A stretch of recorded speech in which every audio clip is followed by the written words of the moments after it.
Welcome back, friends.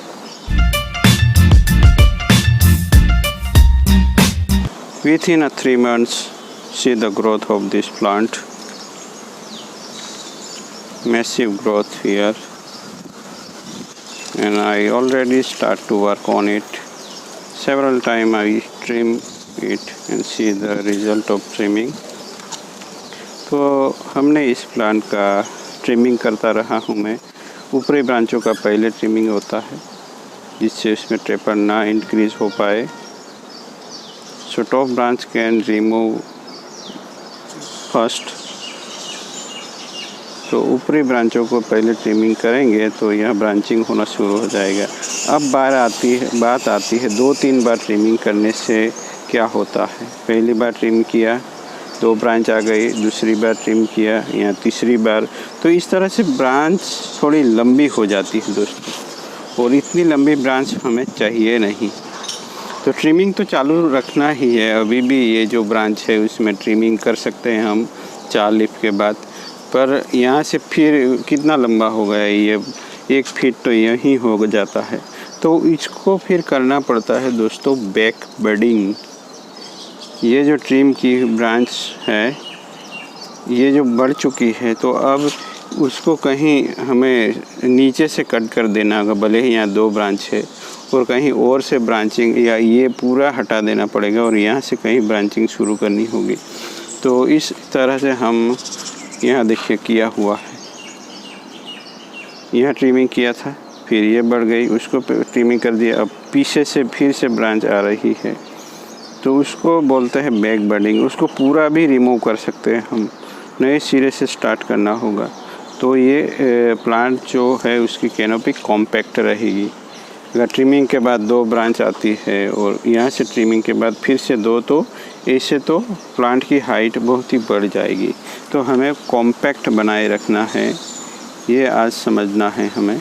और कुछ wiring कर दूंगा। अनवांटेड ब्रांच तो हमने पहले ही ग्रो होने ही नहीं दी है। एक जगह से देखिए एक ही ब्रांच है और डिस्टेंस भी हमने सेफ रखा है। फिर भी अगर कोई ब्रांच मिलती है इसी, तो हमें उसको निकाल देना है।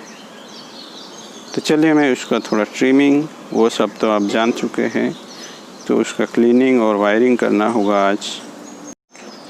तो देखिए ब्रांचें हटा ली गई हैं, और जिस तरह से मैंने ब्रांचें हटाई है उसे कहते हैं बैक बडिंग। तो एक बार फिर से देख लेते हैं। यहाँ ब्रांच है, देखिए ये जो ब्रांच है उसको मैंने यहाँ से ट्रिम किया था, फिर 2 ब्रांच मिली, पर ये 2 ब्रांच हमें अभी कोई काम की नहीं है। तो इस ब्रांच को मैं फिर नीचे से ट्रिम कर देता। उसका फ़ायदा क्या हुआ, तो ब्रांच को हमने ज़्यादा ग्रो होने दिया तो ये जल्दी से मोटा होता है, यानी टेपरिंग बढ़ता है, और फिर से हमें यहाँ से नई ब्रांच तो मिल ही जाएगी। इस तरह से ये ब्रांच देखिए, यहाँ से ट्रिम किया फर्स्ट टाइम, सेकंड टाइम यहाँ से प्रिंट किया और फिर से यहाँ ग्रोथ हो रहा है, बट ये हमें काम का नहीं है। तो उसको हम इंटरनोड को देखते हुए, यहाँ कहीं इंटरनोड है तो वहीं से ट्रिमिंग कर देंगे, जिससे नई ब्रांच ग्रो होना शुरू हो जाएगी। और कुछ ब्रांचें हैं जो लोअर ब्रांच है जिसको मैंने ट्रिम नहीं किया है, तो ये अब उसको जल्दी थिकन करना होगा, क्योंकि ऊपरी ब्रांच बड़ी है। तो नीचे वाली ब्रांचों को अगर थिक करना है तो उसको ऐसे ही वाइगोरली ग्रो होने देना पड़ेगा, जैसे आपकी रिक्वायरमेंट है। ये लोअर ब्रांच है जिसको मैंने ट्रिम नहीं किया है, और सभी ब्रांचों को बैक बडिंग कर दिया है दोस्तों। आशा करता हूँ आप लोगों को समझ में आया हो। जितना हो सके इतना शॉर्ट कर देना है, और फिर से ट्रेनिंग शुरू होगी, फिर से नई ब्रांच होगी, तो फिर से भी बैक बडिंग कर सकते हैं। तो बैक बडिंग से हमें कॉम्पैक्ट मिलेगी कैनोपी।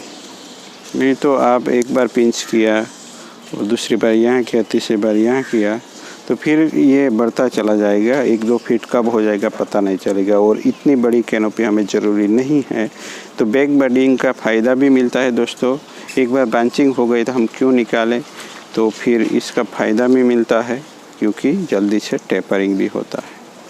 और मैं पुराने लिप तभी निकालता हूँ जब यह नए शूट्स आ जाते, तो ये लीफ निकल रहा। हो सकता है इसको फिर और भी ट्रिम करना पड़े। तो इसी तरह से काम चलता रहता है। ये लाइव आर्ट है, तो हमने ट्रिमिंग कर दिया है, ग्रोथ निकला है ये, और लोअर ब्रांचों को ट्रिम नहीं किया है। यही मेथड है मेरा।